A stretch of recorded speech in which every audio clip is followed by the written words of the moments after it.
to the Coach V Show. Welcome to the Coach V Show, your show for success and life fulfillment with expert interviews and insights to help you work to be your best and live your best life, offering content for your consideration as life lessons, success frameworks, and behavioral models for your self-empowerment so that you grant yourself permission and authority to become and achieve all that you desire in life, leadership, and business, and to achieve that success as fast as possible. But is success and achievement the main goal of this show?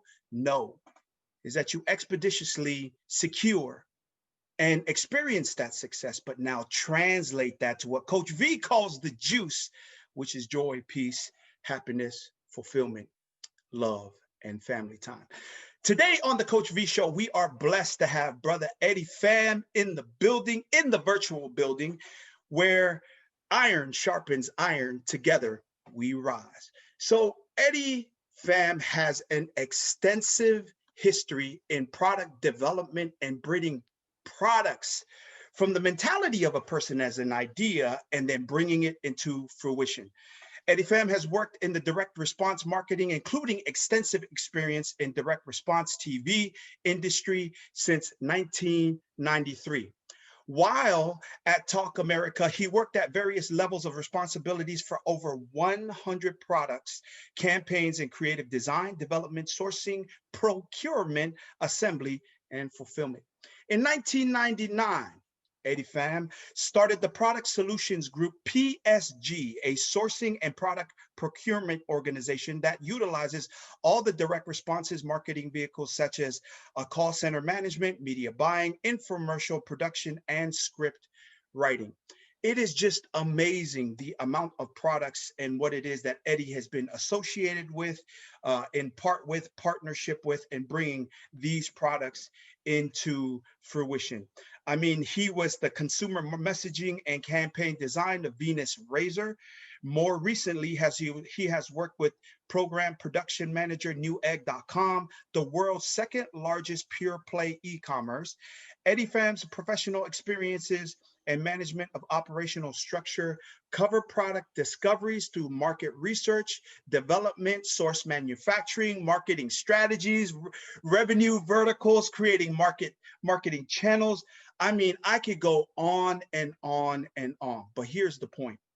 Here is a brother that is unapologetic about what he wants in life, leadership, and business, and he will connect the dots and figure out how to bring things such as the George Foreman grill into fruition and making millions and millions of dollars. The Magic Bullet, Ped A, Red Copper, the Shamwow, the Miracle Peeler, and more. Please give a virtual applause to the guest here on the Coach V Show, where iron sharpens iron. Together we rise, Mr. Eddy Pham. Eddy, welcome and thank you so much for coming on the show. What an introduction, right? I mean, you come with an extensive just career and really experience and wisdom in product development. And as I heard you say on a call last week, is how to make freaking money. That's what it's all about. Have an idea, execute. I mean, I talk with a lot of entrepreneurs, inventors, dreamers, investors, and the reason why my business has existed and did extremely well in 2020 is because I've always preached, design something, make something, even if you put it on the shelf until it's the right time. You know, create a patent, do copyrights, create design, make assets, you know, always keep moving forward, no matter how long it takes. So, I mean, GoPro took over 15 years to launch, and people think that was an overnight success. Wow, I didn't know that, Eddy. Yeah, there's so many products that you see as a consumer, you're like, oh my God, the guy's so lucky, but you don't know his story. You don't know until they come out with it. So it's always a journey, and you don't know somebody's journey. And what is that story for you, Eddy Pham? Could you just take a moment and just unpack where you're born, where you're from, parents, family, where do you reside now? Please connect the dots with us before we unpack really the legend that is Eddy Pham that I've come to be familiar with. What is your story? And tell us your history. So I was born in Vietnam. I came here in '79. I was 9 years old, and by the way of Cuba, then Taiwan, then Hawaii is where we landed. Got my social security number in San Francisco and wound up in Colorado, Boulder, Colorado. My mom met my dad, who was obviously not my biological father, but he was my dad who raised me. Mm-hmm. And no question about it, he loved us. And then we moved to Connecticut, and that's where I grew up. I grew up in New England, and went to high school halfway through sophomore year in Connecticut, and then finished my high school in Portland, Maine, or Auburn, Maine. And that's where I finished high school, and that's the highest education I got, except hands-on experience working in my mom's restaurant, helping her make egg rolls, helping her run the operations. I was very good at picking up the phone, making sure supplies were ordered, making sure everyone got paid, making sure merchants were giving us the best price. I was very good at just staying on people and being nice about it. So people wanted to work with us. Um, and it was all my aunts and uncles and close friends who were running the other locations, but my mom owned them. So it was my job. And, when you're a teenager running restaurant locations all over the East Coast, um, you have no time to sleep. Luckily, I Mm-hmm. don't require a lot of sleep. So maybe I grew into not sleeping a lot, but I got very good at it. And when I was 22 in 92, my mom had an opportunity to sell most of her properties, Hmm. and most of it was to Little Caesars Pizza. We didn't know that until the day of the signing. And Mm. not that we would have changed the selling price, because there was more than we've ever dreamed of. Mm. But it would have just made the conversation a little more fun. So going there and not know, I have no corporate bone in my body. I'm all Mm. self-taught, hands-on. And so getting a check, 22 years old, having literally no friends and money in my pocket. I'm just driving around aimlessly because I had no one to hang out with. I mean, I'm 22. I literally had no friends that I could call that was my friend. And I fell into an opportunity of working for an infomercial company called Talk America, or at the time it was Power Media, and then they turned to Talk America. And it was a small office, six other people, and I'll be honest, a shitty little office, Mm-hmm. maybe 500 square feet, and they weren't doing much. And I came in, I looked at all the invoices. My job was to, clean the invoices and call the merchants, and I literally made up my job. And I saw all these invoices coming from Irvine, California, a place I've never been. And Mm-hmm. I asked the owner of the company, and I was like, "Why do we get everything in Irvine, California?" He was like, "Because that's the only place we can make it." I'm like, "That doesn't make any sense to me. We're in New England. These are Right. books. We print books all over New England." And Mm-hmm. again, I had no experience in knowing that. All I knew was driving up and down the street, I saw printers everywhere. So I was like, "Well, can I try to get a new price?" And he's like, "If you can save us money, I'll give you a new job and a bonus." And that literally launched my career. We were Wow. doing Kevin Trudeau's Mega Math, Mega Spelling. And I took out the phone book because I didn't know how to use a computer. I didn't know how to use AOL. I don't even think AOL was around, or search engines yet. It was 1992, 93. And basically, I called and faxed a letter to all these print shops within 10, 15 miles. I introduced myself real quick. I said, "Come in. You have 15 minutes to give me your business card, take a sample, and you have 24 hours to give me a quote. That is it. If you're called back, then we'll talk about giving you the job." I didn't give the person the job that had the best price. I didn't give the person the job that had the most experience. I gave the job to the person I thought I could work with hand in hand. And he Mm. was young like I was. And to be honest, he was, for me, I'm an openly gay guy. He was easy on the eyes. I was 23 years old. So Mm-hmm. now it was Mm-hmm. like, and we became friends, quick friends. And his first purchase order from us was $5 million. Wow. And he just started a job 2 weeks before, which I didn't know. And I literally just started a job less than a month earlier. And his boss came in, the owner of his print shop came in and didn't believe that this new kid got this got this job. And so he says, "Well, we can't do it locally, so we'll have to do it in Montreal." Mm-hmm. And honestly, I didn't even know where Montreal was. Right. So they had a private plane. They were owned by the largest printer in the world at the time. It was Quebecor. I think Quebecor is still the largest printer in the world. They flew us up from Portland International Jetport to Montreal, first class all the way. I mean, top notch business. I walked into a building that had quarter mile long commercial printers. Wow. Had no idea what. I thought printing was a Xerox machine, to be honest. Right.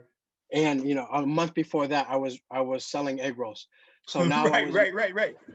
I was in a whole new world. But I never lose an opportunity because I always grasp it. I'm an opportunist. And at the end of the day, I'm a capitalist. I make every opportunity I can happen. So looking at this, and I told myself, I'm like, I'm gonna learn this business inside out. We were in a little golf cart driving up and down the factory plant. He put a disc in at the beginning, programmed it. At the other end, 30 minutes later, a book came out fully bound, fell on a pallet, wrapped. My mind was blown because No, I had yeah. no idea how printing was done. And that machine, and the guy told us, he goes, these machines do not turn off. They run 24 hours a day, 7 days a week. And I was like, holy shit. Hmm. So I got very good at printing. And then we had an opportunity to bid on a job with Sultan Media out of Chicago. And at the time, it was a grill. It didn't have a name. It was a grill. It was called a slant grill, to be right. The George Foreman grill is what we all know it as. Was Right. invented by a guy um, in San Diego, California. He invented it, sold the rights to it, and that the company in Chicago hired my company to help engineer it. I am not an engineer. Right. I I think what I'm good at is questioning things. Why Mm. do we do this? How do we do this? And at the same time, figure out why that works. So now, 30 years later, I have a bunch of engineers who work for me. I have PhDs, I have PEs, I have all types of people that work for us, and they all say I make them work. I make them a better engineer, a better statistician, a better whatever, because I ask questions that I don't know I'm not supposed to ask. Like, why Right. can't we do this? So I didn't go to school to understand that. No, you're not supposed to be able to do that. Well, nobody ever told me that, so why can't we do it? Right. Right. So I think that's what made my career long. I mean, I've been 30 years deep into this. Now 166 products to market, Wow. and it's because I question everything. And I'm willing to get on a plane to go anywhere now with the advent of the internet. In the 90s, I went to 63 countries, Wow. looking at factories, auditing companies, making deals, signing contracts, and now I can get behind a keyboard and do just as much work. So Wow, Eddie. Eddie, that is just so remarkable. I think what I'd like to ask first, so you're listening to the Coach V show where iron sharpens iron, is this. I mean, you took multiple stops to even get to the United States. mhm. And then you and your mom just started this American dream journey that ended with you at 22 years old with some cheddar. Really didn't have to work, right, Eddie? Yeah, I didn't, and Right. I didn't. And then you I fell didn't. into this. So can we start with that? Like, because I really do believe that. Because of the fact that I have also immigrant beginnings, couldn't speak English when I came here, right? And had to really navigate and figure things out. Let's just start with the American dream that you and your mom came here, built, created restaurants, and then sold it and rode off into the sunset, which for you was just a different horizon. But let's start with your mom and just the achievement of the American dream. What did that feel like, Eddie? And my mom was a much, um, for me, much more successful. Mm, Sadly, she passed away in 2005 when I was 35, and when in the 90s, I wasn't a good son, I wasn't a good uncle, I wasn't a good friend because all I thought about was making money. I right. was a capitalistic pig. I made Mm, money was all that drove me. Family didn't drive me, love didn't drive me. I was single all through the 90s, but how much could I make drove me. That's part of my story. I don't regret that. I don't right. regret anything that I've done. But when a company got purchased in 99, I had a big walking check. Right. I had 2 years of a non-compete, non-circumvent to now work in my industry again. I went home to my mom's house and got to hang out. I mean, it was a hidden blessing. I got to hang out for 5 years. Right. I didn't have to. I didn't work. So we went to Boston all the time. We went to New York. We took trips, and it was good. She got sick. She passed away, and the last thing she told me is like, no matter how much you have, what you've done, have a job, do something. Right. You know, And she goes, volunteer. And I was like, Mom, that's such a bad word. So as a capitalist, I was like, okay. So I started another company, EPCO, Eddy Pham Company. I couldn't come up with a name. So I just used my name and I said, and company, because I always think my company, the people that work with me are much better than I am. Mm. I just fund it. So, So so what is your message then to people that complain, right? Because I'm like, are you kidding me? I don't really know all of what uh, makes up the American dream, but I do know that no other place in the world could a guy like me get off the plane, overstay, be an illegal immigrant, and still become, achieve, and experience the American dream, right? yeah, What do you have to say to those people that always blaming other people for, and I get that people have got issues, and yeah, I get that the economy is what it is, but this is why I invited you, and I told you this, Eddy, to the Coach V show, is because you are absolutely unapologetic. So, what would you say to people that are going, man, it's not fair. I don't understand why it's like this and why they can't succeed in the United States of America? yeah. I always tell people, stop being the victim. Everybody's got a story. When everybody always wants to tell me their story, I'm like, everybody got a story. Both my parents died in my arms. So that's my story. But I moved Mm, on. I have no regrets in life. And there's only thing we can't make is time. So make the best of it. So when people say, oh, you're so lucky, you have all this going for you, I'm right, like, right, are you serious right now? you right. know this is 30 years in the making. This is not overnight success. So I mean, I love reading about failure because that makes me a better person, makes me a better business owner. Mm, And everybody loves to read about people's successes. Elon Musk, who grew up in South Africa, came to America, is now the wealthiest man in the world. I love Elon. I idolize him because he's a globalist. He's not a nationalist. He doesn't like our president leaving office right now.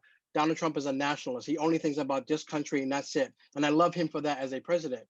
But Elon Musk, as a business owner, he thinks globally. He thinks mm, in interstellar with SpaceX. So he's not a small thinker in any means. And for someone like me, an entrepreneur, I look at that, I'm like, Jesus. I'm like, he's building StarNet or the constellation, 10,000 satellites in the sky that now, once Tesla builds their cell phone, you'll have a phone that can work anywhere in the middle of the ocean to the top of a mountain with perfect signal, because as long as you can see the sky, you'll have a perfect signal. I right, mean, Verizon and all these companies better watch out because they all laughed at him, you know. right, And right. his story is amazing. So anybody who says that they can't do it, this is the best country in the world. No That's one right. immigrates to America to live in a socialist environment. Everyone leaves a socialist environment to come to America. We're the only Mm, capitalistic country in the world. Why do you think other countries try to emulate us, from Dubai, from the Middle East?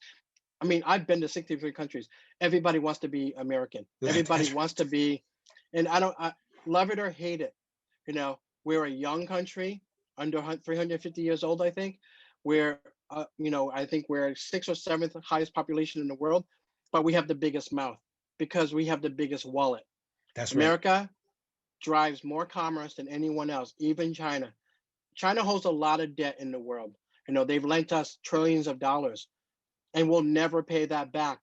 And that works for us, because if we pay it back, we'll go broke. But if we never pay it back, they go broke. So we're now the winner. And how do they call in on a note like that? It's just like when you lose your house, the bank takes your house. They can't take anything from us. That's They right. lent us money just on our word, on the strength of America. And what do you take? You can't take America. So America is just an idea that was created over 300 years ago. It was an idea. The Constitution was an idea, you know. Mm, So it wasn't engineered. It wasn't anything. It was a bunch of guys who said we want a better place for our future families. And mm, again, I think I've been again to 63 countries, and a lot of them I stayed months in. And I've been to China over 200 or 300 times. I don't even remember. And watching people make $2 to $3 a week from mm. products that I've given them jobs on blows my mind.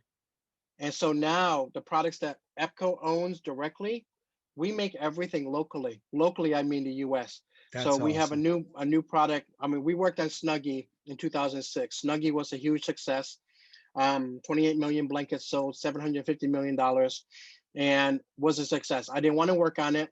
A mutual friend, Big Paul, told me to work on it, and I was like, this makes no sense to me, but okay. I made money, and fast forward to last year, we came up with a product called the Comfy Blanket, Hmm. COMFEET blanket.com, and blankets do really well in this country. It's a $19 billion a year industry. I didn't know that.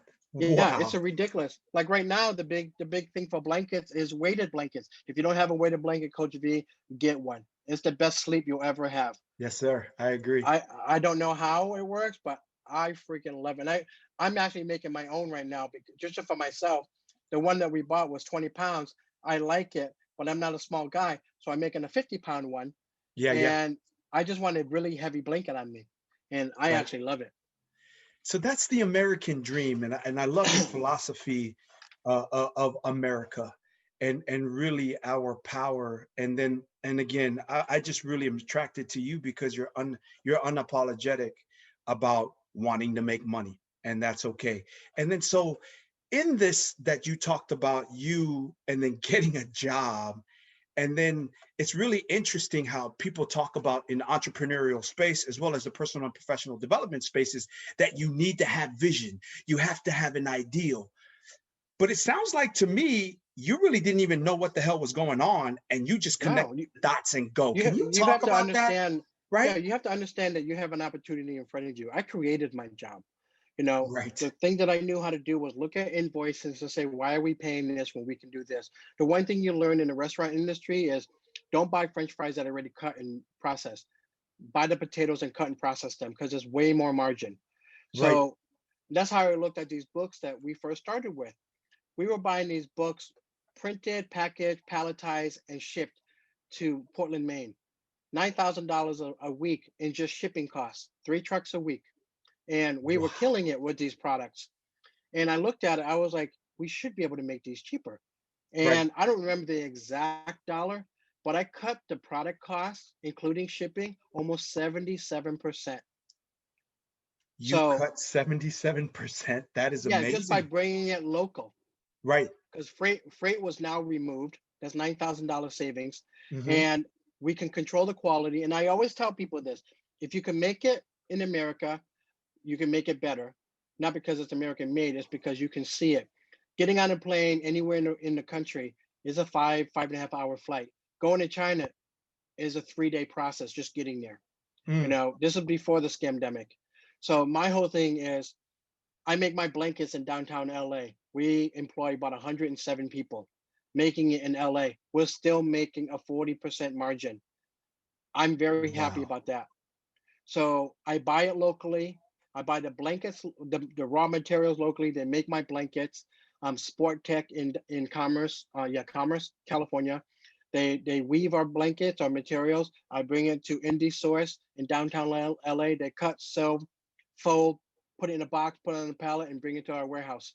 So I love it. I mean, anytime I tell people, yeah, you can go to China, but when people go to China, the one thing I tell them, you have to have deep pockets. And this is why I explain it to them. And they get so confused because people are like, no, it's so cheap to go to China. It is cheap per unit, yes, no doubt. But you need to buy a container full. Now That's you got right. to get that container to the United States. Now you got to warehouse that container and pay for Mm. those pallets sitting in the warehouse. Now you have to hope that none of those products were bad quality or rejectable. And now you got to fight with the factory thousands of miles away. And so if you ever dealt with the Chinese, you're not getting a refund. Right. So Right. Right. that's why when I deal with China, I go there. I watch it. I watch them print it, manufacture it, whatever they're doing. I watch them palletize it. I watch them pack it. I take random ones off the running boards and I play with it. I'm like, no, stop the presses, whatever it is. So it's my client's money or my money. So you have to look at it, and every time that unit goes by on production line, just think about how much money you lose if you don't say something. Say something. They Right. work for you. You don't work for Right. them. It's Right. not about it's not about feelings hurt. It's about money lost. And they don't want money lost either because they truly do want a long-term client. So I'm doing these battery packs right now for a big chain. And so disposable batteries that you can emergency charge your phone. Right. They were trying to get these batteries made for 6 months, and then they met me through Hulk Hogan. Hulk Hogan's a close friend of mine. And so basically, he said he'll help this kid out. I made his battery in 6 days. Mm. And I made a sample for him, did his artwork, his packaging. And I said, look, I'll stand behind the quality. I was like, how many you want to buy? He goes, what's the MOQ, which is minimum order quantity. So the Hmm. factory said 3,000 is MOQ. So I did him a favor. I got it down to 2,000 because he's a startup. I negotiated. I got it down to 2,000 without changing the MOQ price. And his product actually got shipped yesterday. He's got it in hand. He's so happy. Right. So now he's sold those. He's got a 200% margin on them. He sold those. He's going to turn around and buy 12,000. So the factory is going to be happy because they want more business. That's Nobody right. wants to chase business. Everybody wants business longevity. No matter the bad things you hear about China. China's only bad if you let them be bad. It's just Mm. like a bad kid. It's like, a bad dog. If you let your dog act up, it's never going to learn. That's why I Mm. go to China. I have no problem standing at the line and watching that stuff come off the press or whatever it's doing, and just randomly picking stuff and say, no, there's a problem here. Stop. Hmm. So you're responsible for that at the end of the day. If I don't do it myself, I send somebody that I trust over there to go. So now with the power of the internet, with Alibaba, global sources, and all these other databases, you don't have to go to China anymore. I still Wow. like to go because I like traveling. Yeah, my wife and I miss the traveling too. So Eddie, let's start with this. Let's start with how can people get a hold of you should they need your services? What are your social media handles? How can they DM you? How do people get a hold of you? And then right after that, could you talk about, okay, if you have an idea for a product, this is how you should approach Mhm. figuring out how to manufacture it and then also bring it to market. Can you please explain those things, starting with how do we get a hold of Eddy Pham? Yeah, the first thing, all my social handles are exactly the same. It's Eddy Pham, EDDYPHAM, Paul, Harry, Adam, Michael. So every Twitter, Instagram, everything is the same. So my Okay. website's also the same, eddypham.com. So go to that, and my phone numbers, everything's on there. My email addresses, everything is there. So when somebody has an idea or a concept, I Okay. always tell them, don't ask your friends and family. They lie. Your friends, even my friends and family, lie to me. Like if it's good or not. Don't ask your Yes, friends if it's good or not. Okay, go ahead. Yeah, yeah. 100%. Don't, I mean, they're always gonna say, "Oh, honey, this is fantastic. I would buy this." Go to When you see people standing on the sidewalk with a clipboard, you know, that's what I tell people to do. Show your product to total strangers. Hey, can I ask you? Can I take 5 minutes of your time? This is your future. This is your money. So don't be embarrassed to go up to a stranger and say, "Hey, would you buy XYZ?" And explain it to them. Now with the advent of crowdfunding, indie Mm. source, um, Indiegogo, Kickstarter. I wish I invented that. I freaking love it. And I'm a big supporter of Indiegogo. I probably bought 50 or 75 inventions on there. And I support inventors. So in the American dream, I absolutely love it. So looking at it, and you have to take your future in your own hands, and even if you hire an AOR, agency of record, like my company, EPCO, we're an agency of record, you still need to stay honest. You know, I tell Mm-hmm. people, I'm like, look, I'm a control freak. We're blessed enough to say no to business, but when I take you into our family of businesses, we treat it like it's our own money, our own business, and because one thing is we don't take a product unless we can make money. Right. And the way that we make money is that when we first take you on board, let's just say you're inventing this bracelet, right? You're Mm-hmm. inventing a bracelet, and the bracelet cost is let's just say it's $1, right? And the manufacturing cost is $1, and you're going to sell it for 9.95. But your cost per acquisition is $3. Now your cost is $4, and so now you only have six dollars to work with to sell that product. Hopefully, it doesn't cost you the whole $6 to bring in a customer. So Right. that means your media buys, all your social stuff, everything that you do, um, to bring it in. So you got to control your communications. I always tell people, that if they hire us, they pay the bills to get the product made. So the prototypes, the asset development. So let's just say that I told you to make that bracelet, you need $25,000. Right. We take $25,000 from you, but there's no fee in there from us. We make zero money off that $25,000. It all goes in asset development, from making samples, prototypes, whatever it is. And then we look at our spreadsheets, and I go over a 24-month spreadsheet with you before I even take you on as a customer, on where the money is going, where it's being spent. And I show you within 5 or 6 months, EPCO will start making 7.5% of your gross revenue. That's how we make money. Got it. And we're in it with you. You paid the initial 50,000, 25,000, whatever the product cost is to get it to market. And now it's my job to bust my ass and my team's ass to get the message out to make sales, because I want to get paid the 5 months I didn't make any money. Right. And that's what it comes down to. And a lot of people, I mean, I've argued with celebrity lawyers. I've argued, they're like, that doesn't work. I'm like, what do you mean it doesn't work? It's been working for 20 fucking years. Right. You know, it Right. works. You run your business, I'll run mine. I think why we're successful, or one of the reasons, is because of that business model. You can go to a lot of AORs, agencies of record, and they'll charge you, like, I'll give you a perfect example. Huge influencer in the real world, 40 million followers. She's making real money every year as an influencer on YouTube. She comes to me through a friend. I tell her that the product she wants to make is $500,000. I go through the model with her. I show her where the money is being spent. I show her in the end of the first year, she'll have a return of 16.3 million, I think it was, and the return of 24 months is something like 40 million. Right. Right, with her $500,000 investment. In month 4, EPCO starts making money. Right. She's so happy. I bring her to the factory to where we're going to make her product. I introduce her to the team. She's so happy until we get to her attorney. Her attorney just not could understand. Well, Eddie, our lowest bid to launch this product was $5.5 million. I'm like, too good to okay. be true. He thinks it's too good to be true. Yeah. And we argued. I'm like, his name was Jason. I won't say his last name, but his name was Jason. I'm like, Jason, you're not smart enough to understand how this works. You're an attorney. You put words together. Right. I put numbers together, and I change lives.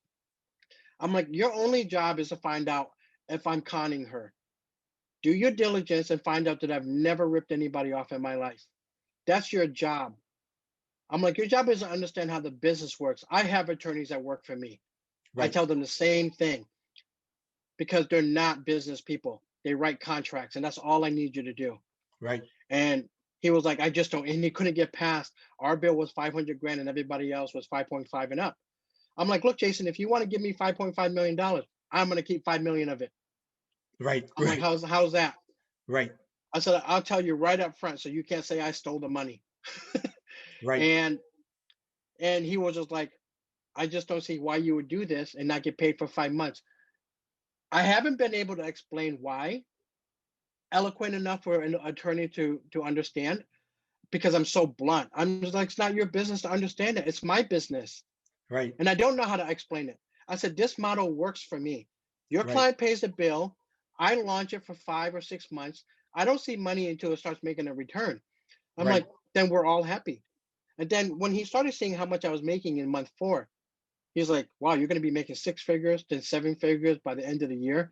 He goes, you make a lot of money. I'm like, yeah, 7.5% of gross revenue. Right. It's about 21% of everything. Right. And he didn't like that. He goes, you're going to make money before our client. I'm like, that's my contract. Your client contractually cannot take money out for 12 months. I get paid at month 6. I'm so like, how did the that? 500. Yeah. Go ahead. Finish. The 500,000 that they initially put in just keeps rolling over. Right. So when month 4 happens and they bring in $2.5 million in sales, that $2.5 million in sales goes right back into the company. It just keeps rolling over. So it becomes truly more than $5.5 million, because every month she's growing her sales. So we make up 7.5% of whatever that sale was. And so he couldn't get past, I think, that my company was going to make money in by month 5, month 4, and his client can't take out money until the 13th month. And I was like, which is just a good business formula to me, right? Yeah. it sounds like less upfront for the investor or the person who owns it, and Yeah. then, but they just can't see it. So in that, because of the fact that you're so successful, do you just move on, or do you reflect and go, "Hey, should we do this differently?" No, How do you react to that, Eddie? 100%. I don't change. So I find out later that the client moved forward without us. I educated her enough to do it herself. She hired another AOR. She launched when she said she was going to launch. I've been following her. You can't make anything in Southern California without me knowing about it Right, right, because right, I right, pick up right. the phone. I know who's making her product, and they told me confidently that she's failing. She Oh has so wow. much, she can't sell the product. She thought that her fame, and this is what I explained to her. I'm like, look, you have 40 million followers that listen to you, that follow you. That doesn't mean they will buy something from you. Mm, I said, what I do, what the magic of us is, I'm going to introduce you to the 360 million people that don't know you in the United mm. States. I was like, who are buyers? I'm like, I'm going to introduce you to the QVC grandmothers, to the people who have credit cards, not to the teeny boppers who just love seeing your boobs. You know, Right, I'm like, I was blunt with her and she was like, no, it's not like that. I'm like, it is exactly like that. right. And Eddie, I heard, and that's the reason, the initial excitement for me that you would accept coming on the show. So thank you so much again for coming on the show. But then the fact that you said a term that even a person like me, who is a success coach and a keynote speaker, is we're always trying to figure out, and you said the term, I make people click this and that, right? I make people click, call, or Explain come that, in. please.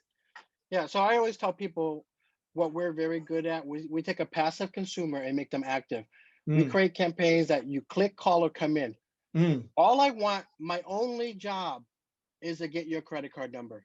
right. I have one job is to get your credit card number. And I always, one of my prerequisites of taking a client in is I never talk about how much money we're going to make because that just tells me you're not going to be a good client. I always, Mm, I preach this to entrepreneurs. You know, I've done it at USC, UCLA to the entrepreneurial class. And I basically said, if you focus on money, you'll never make it say that because, again, Eddie, please, because people got to hear that. Because even yeah, for a person like me, I've been in the game and I'm still a relative unknown. I've done very well, but here is year 10 and I haven't really tripped off the money, but now the money's really starting to come in. So to your point, there is no overnight success. It takes yeah, some there isn't. time, but the reason why you won't quit is because it's more to you than the actual transaction. Talk about that, Eddie. Yeah, so my whole thing is like, going back to our comfy blanket. I love seeing local people working on something Mm, that we develop as an idea and seeing just over 100 people cutting and sewing and getting paid $15 an hour. And I love that. It makes me feel good that I created, this entity. And that's just now. It's probably going to get to 500 people locally, because we're going to grow that brand out. And so you know, I always tell people if you focus on money, you won't make it. What you need to focus on is making a good product and mm, servicing it. Money is a byproduct. Money is only a byproduct. You don't make money. Money gets made. mm, So, and it sounds like a cliche, but I live by that. If you focus on a product that you make, and you manage the quality and you service that product. If something goes wrong with it, you make that customer happy. Money will be made. People will say, "Well, man, that's a great company to work for." My favorite company that I trust wholeheartedly is Costco, mm. Kirkland brand, because they do research. I follow them. They research every product they bring in before they put the Kirkland brand on it. Down to the toilet paper.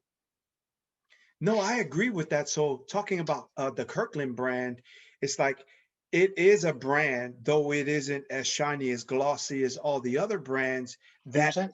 even a person like me that doesn't know the logistics and the quality behind it knows that if I buy that, the quality and the value is good. Right? Right, Eddie? Talk Yep. about that. I always buy the Kirkland brand before the Gillette brand or the whomever brand, the Procter and Gamble brand that's they knocked off. So Kirkland's model, Costco's model is bring you in, that thing does really well, knock you off. And they put it right next to your brand, and you have to be prepared for that. So Right. if Coca-Cola makes a drink and is doing really well, they're going to make that same drink cheaper without any marketing. That's where the cost is saved. They put no marketing dollars behind it. Their marketing is you walking by it. You're like, oh, Kirkland soda versus Coca-Cola, $4 cheaper. I'm gonna buy this because you already trust the brand. Right. Right. So with you now, because so I've heard about you for years through brother Oh, Paul. Shout out to Mighty Paul. Shout out to Mighty Paul. And I've heard about this guy Eddy Pham. And then I got into radio in Hollywood, California. That's why I'm on the Coach V show on Island City Media Group. And then I keep on hearing brother Q, Joey Kenga. Shout out Joey Kenga. Is yeah, Eddy, Eddy, Eddy, Eddy. And then I meet you for the first time. I think was it early 2020, right before Corona, right? We met in yeah. that Hollywood deal. And then so you have multiple tentacles out there. You're in on radio and what we're doing for Island City Media Group. Yeah, you got these things with ventures and businesses, multiple revenue streams, and being in the personal development space, you hear that, man. You want to create multiple revenue streams of revenue as an entrepreneur, right? Mhm. But you've actually focused it down to product development, but had multiple products and projects while you also have multiple revenue streams and things going on all over the place. So the question is, how do you stay organized, right? I saw you jumped onto this call. I got an alert to tape this. We're due for 7 p.m. And you were already on there at like 7:46, I think it was. I mean, Mhm. 6:46. How do you stay organized and all that while you have this huge empire that has been doing great? But I think as I hear it, you guys are really just getting started, which is the humor of it, right, Eddy? That you guys have been Yeah, ultra successful, but yet you're really just scratching the surface and really about to blow up even more. I mean, the yeah, comfy, I heard you guys got licensing with the NFL. I mean, yeah. and then some of those licenses. So that's a roundabout way of getting to this question again. How do you stay organized? And how do you stay where there's like all these projects bringing in what you're unapologetically about is making that cheddar? So I everything before 2018, I didn't own anything. So that's Mm, why I always tell people I never owned a product until 2018, and or actually 2015, and that's the product behind me. So I will get to that.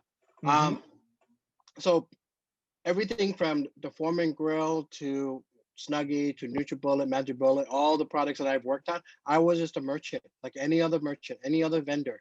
I right. was just a line item, not no equity, and I learned early on that I should get um, phantom equity. So phantom equity basically means I'm not on the books, but if the company gets sold, I get my piece. So every I company is like for that. sale. So you don't have the liabilities of being an equity owner because nobody knows you own anything until the product gets sold or the company gets sold. Mm-hmm. So 2015, Mighty Paul and I started developing this product behind us, which is our first product that we're going to bring to market this year, um, the complete card. So think about a regular credit card Yes, sir. that has the same screen as your Apple Watch Wait, built, a card, yeah, Eddy? with an Apple Watch screen built right into Wow. it. Okay. So that's a 44 millimeter touchscreen in that picture behind me. Those are Wow. icons. Mm-hmm. So on the back of the touchscreen is a biometric print reader. So much more secure. This our complete card is called complete card. It's a host card emulator, so it can hold 1,000 other cards. It's your whole wallet in one card. Wow. So your credit card, your debit card, your rewards card, your loyalty card, your gas card, your Costco card, anything with an identifying marker, we can emulate to our card. Mm-hmm. So now take the card out, you swipe through, you pick your Wells Fargo debit card, you unlock it with your fingerprint, you put in your PIN number to authorize payment, you give it to the waiter, the waitress, whoever, and for 10 minutes, that card is active. After 10 minutes, in 1 second, it turns off. They have to come back because it's a security feature. They can't Wow. just go floating around. So if somebody stole your card, they got to have your fingerprint and they got to have your PIN number. Right. So the magic of our card is powered by Qualcomm Snapdragon 835. So that basically means if you see the picture behind me, it has GPS, cellular, Bluetooth, Wi-Fi. So you can communicate to the card through the app or online. So say you went out and you partied one night and you got home somehow through Uber and you're like, oh, I can't find my complete card. You open up the app or you get on the .com and you search for it, you ping it, and it says, oh, it's at the club or the hotel or wherever it was. You can send a message to it and say, I'm lost, and a bright light will turn on the screen. It'll just keep flashing till somebody picks it up. You know it's at the hotel or the club. You can call them, say, hey, my card is flashing. Do you have it? They open up the drawer and it's the only card flashing. You're like, yeah, we have it. So you can, Wow. if you're a business person and you went out and now you're back on a plane going back to wherever you were, you can have them mail it to you, or you can call the company and we'll replace it. And that one will get destroyed, digitally.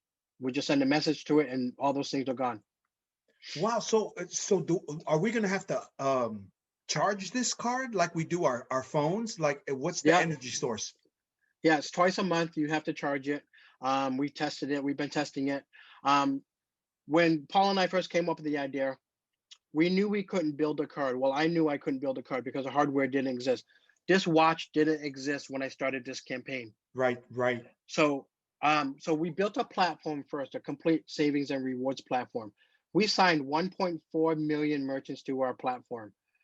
And so what that means is when you have the complete card or the app and you walk into a Hilton, a Subway, a McDonald's, a Marriott, and it lights up and says, oh, this location is a member of the complete platform, you get a free muffin, a free room, a free whatever. We don't make the deals. We just provide the platform. For that service, you pay $4.95 a month to be a part of it, or $44 a year. You get 2 months off. And on top of that, we own our own financial rails. And what that means, this is the magic, especially when you have family all over the place. You can send money anywhere in 190 countries for free. Okay, so no more Venmo, right? We don't need PayPal, right? No more Venmo, no more PayPal, buy Western Union, buy MoneyGram. So as long as the other person has a complete account and you have a complete account and you have money to send and they have a card to receive, that $4.95 takes care of your fees. So then no surcharges, because a lot of times I have to charge my coaching clients. How does that work? Yeah, we don't control what your MasterCard or your Amex charges. Gotcha. So we have no control over that. We don't charge you. So when you go to Western Union, they charge you $9 and send 100. That $9 goes away. You send $100 back to Tonga, back to anywhere. Right. There's no fee. So that's $9 you can give more to somebody else. Right. So, but the surcharges, that's exchange rates. That's got nothing to do with, like, if you're sending US dollars to Africa and there's a surcharge, that's got nothing to do with us. That's international rates. No doubt. We don't collect. So then my client can still pay me, and then they'll just pay the 3.5 plus the 15 cents that they would on the thousands they owe me per quarter. And that's their card. That's the card. That's not yours. Yeah. That is so intriguing. Eddy, have you ever talked about this on the show before? Or are you releasing this on my show? This is the first time. What? Man, because wait a minute. Is this the same card Paul's been talking about since he was in Australia? Yeah, we've been working on it. For how many years now? How many years now? We started in 2015. Now we have prototypes. We've been testing the security. We're more secure than carrying your card by itself. So when you carry your Wells Fargo, your Amex card, and you lose it, it's lost. You can't call it. Right. But when you emulate it with the complete card, you can locate it again. So no one can break into the complete card because there's actually no data on the card.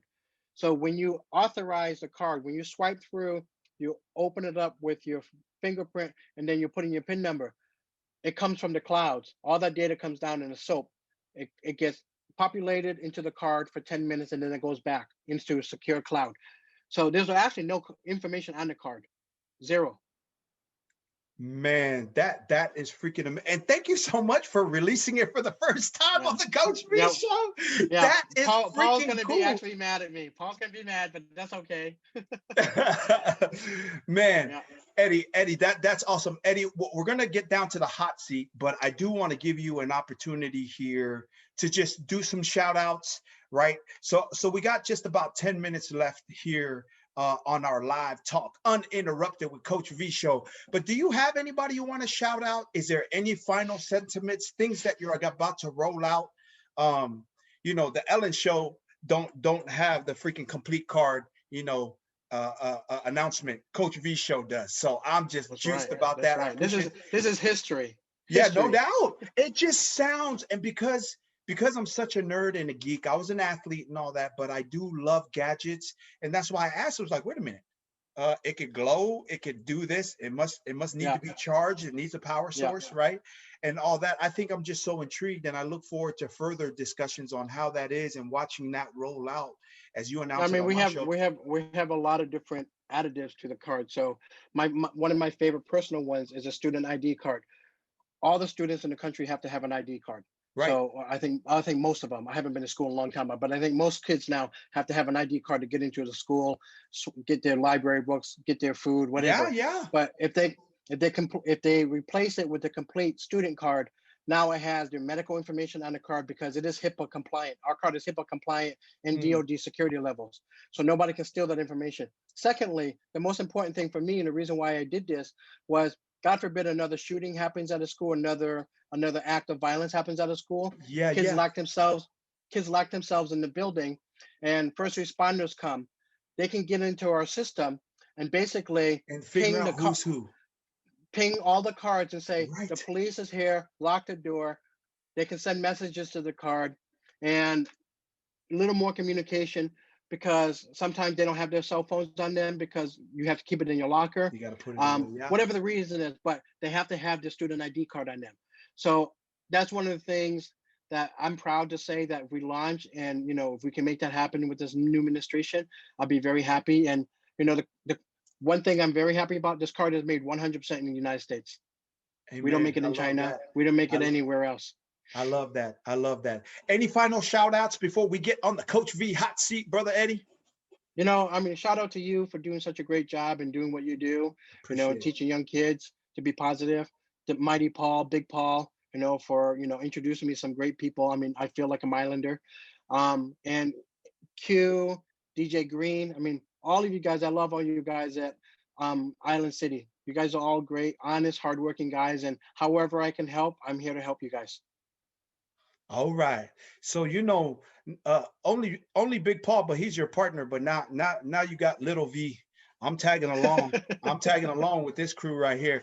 So let's say this. So welcome to the Coach V hot seat, where I'm just going to either say a quote or I'm going to ask you something, and then just spontaneously, and I'll give you a certain amount of time, but just get straight to the point. When I say, Brother Eddie, there's money in the transaction, but the wealth is in the relationships. What is your response to that? That's 100%. I mean, short money overnight never lasts. Make money that is legacy. Nothing happens overnight, zero. So when you think it happens overnight, only thing that happens overnight is winning a lottery.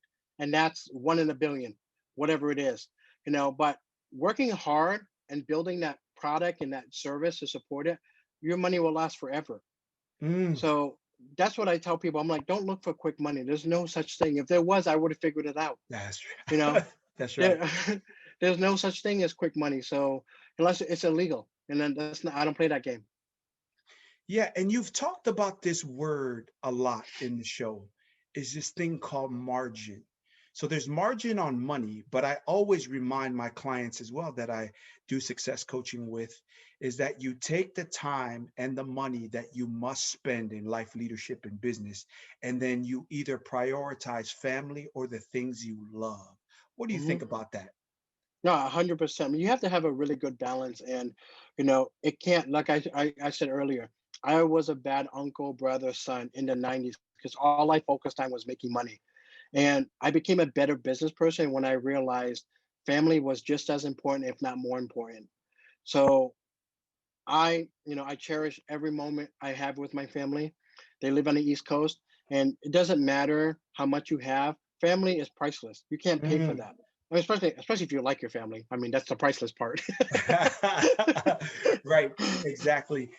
And I also talk and try to help the clients I work with achieve their success. But I remind them that the environment and what it is that's outside of you is only part of it. but Mhm. I always ask them and say them to repeat after me, right, Eddy? So Eddy, act like you're my client and repeat this after me and then tell me what you think about that. Say, for things to change, For things to change, I must change.